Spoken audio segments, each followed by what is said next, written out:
नमस्कार मित्र, जनसंवाद यूट्यूब चॅनल.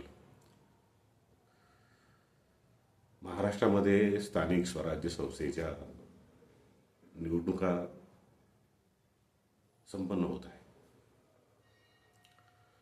आणि आपला EPS 95 पेन्शनधारक जे आहेत त्यांच्या पेन्शन वाढीसाठी गेले 10 वर्षापासून विशेषतः भाजप प्रणित NDA सरकारच्या विरोधामध्ये आपण आंदोलन करत आहोत.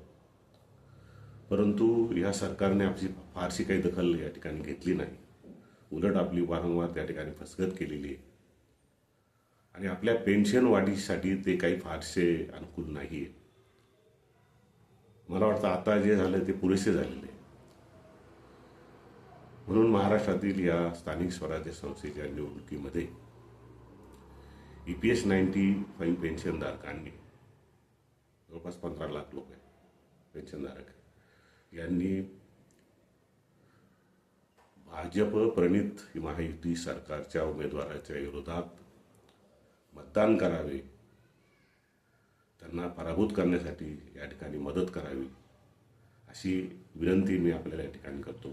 धन्यवाद.